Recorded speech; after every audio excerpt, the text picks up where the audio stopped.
let's bring in Dr. Murtaza Akhter. He's a University of Arizona College of Medicine, Phoenix emergency physician. And Dr. Akhter, it's great to see you again. Just your thoughts on the fact that the NFDA panel did back the booster shots, Moderna booster shots for high-risk adult or at-risk adults, and also those 65 and older. And then, of course, like Andrew was just saying, we have J&J under consideration tomorrow. And then, of course, the mix and matching question as well.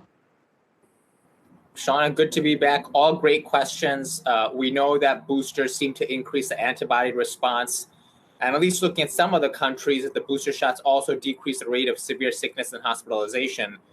The main debate has been what timing is best. And that's the reason the FDA has been having these meetings and debates. That's the reason that right now the boosters are mainly for those above 65 and those in high-risk situations, not necessarily for everyone.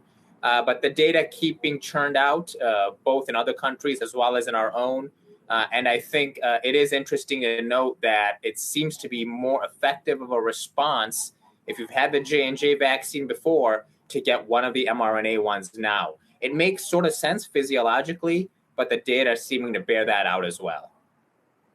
What about, for instance, with Pfizer? We keep getting these studies that would indicate, on one hand, its ability to prevent infection, whether you've already been vaccinated or had, if you've been vaccinated, decreases over time, thereby the booster becomes a point. But it doesn't necessarily decrease the ability to keep you from getting severe disease. Help us understand why prevention is not the same as preventing the severity. So I would say it does prevent you from getting severe disease. It doesn't necessarily have as massive of an effect of preventing infection per se. Now it does, but it's not the 95% we were hearing early when the vaccines were first coming out, especially the Delta variant. Even if you're vaccinated, you still have a reasonable chance of getting infected, far less so than if you're not vaccinated.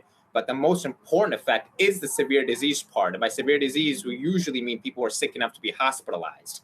And so vaccinated people, whether you talk about Pfizer, BioNTech, or you talk about Moderna, or even J&J, but especially the mRNA ones, people who have had the full dose of vaccinations are much, much less likely to get severe disease or be hospitalized from it. So that still holds up, and it's going to continue to hold up. The boosters are trying to increase that even more, but there's no denying that a full dose of vaccination definitely decreases severe disease. There's no doubt about that. Doctor, we heard from the president earlier when he was addressing the nation, touting the fact that we are starting to see a decline in the number of cases, the national average here over the last several weeks. I guess, what's your assessment just of where we stand right now in this pandemic as we do head into some of those colder months, which makes us a little bit nervous about what that means for the potential spread of the virus over the winter months? Sean, I didn't think I was going to be back on with you last summer. I thought we had beaten this by now, especially once the vaccines came out. It's crazy that it's still here. If you look at the numbers in certain states and nationally, it's almost as if, we've gotten better than before, but we're not even quite at the level that we were at since the surge we had in the summer.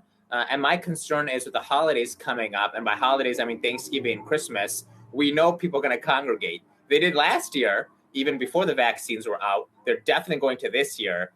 And it's just a matter of time before we have another surge. Not to sound pessimistic, I know people think I'm a negative Nancy or whatever the phrase may be, but as much as it looks like it's getting better now, it's just a matter of time before we have another spike. It's definitely going to happen after the holidays.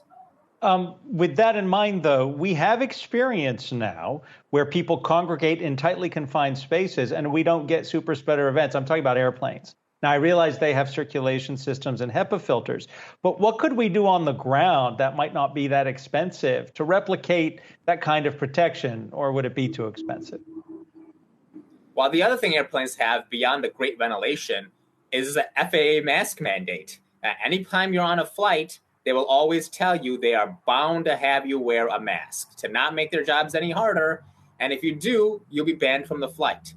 There's very few things on the ground that are like that, where if you're caught not wearing your mask, and especially repeatedly doing so, that you're banned from that institution.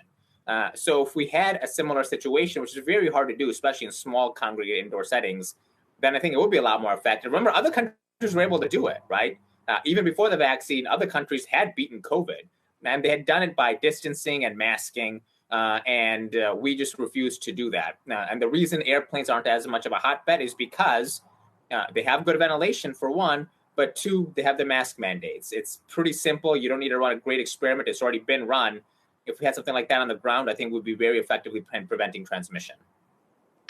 And Doctor, just your reaction to the school year, because that was a big concern when we last spoke a couple of months ago, just what we're going to see play out in the number of cases. Yes, we are seeing the number of pediatric cases continue to be at elevated levels, but is this school year, is it going better than you were expecting to see? Well, it depends where you look. There are certain states that clearly took the pandemic seriously. And if you look at the school children there, where they have implemented measures, including good ventilation, a lot of them are masking. In those states, there seems to be almost no community spread. If you look at other states, it seems like every other day there's a school district that's closing. So it depends on what snapshot in time you're looking at. The data are variable depending on where you are. I do think we need to be careful of our children, of course. The fact that some people are taking lackadaisically, even though I'll admit kids are less likely to get severe disease than adults are, even though that's the case, to just say, they're kids, whatever, you wouldn't say that about other diseases that are serious. So why say it about this one? But there are definitely school districts in certain states, especially, that have pulled this off successfully. There are ways of doing it. And so what I would say is I wouldn't be concerned in general. But if you're living in a state in which they seem to disregard all the science, well, I'd be concerned not just about COVID, but about your children's education too. And maybe that's going a bit beyond my expertise, but I have to say the truth. Dr. Murtaza Akhter, we always appreciate you sharing your opinion. Thanks so much for taking the time to join us. University of Arizona College of Medicine, Phoenix emergency physician.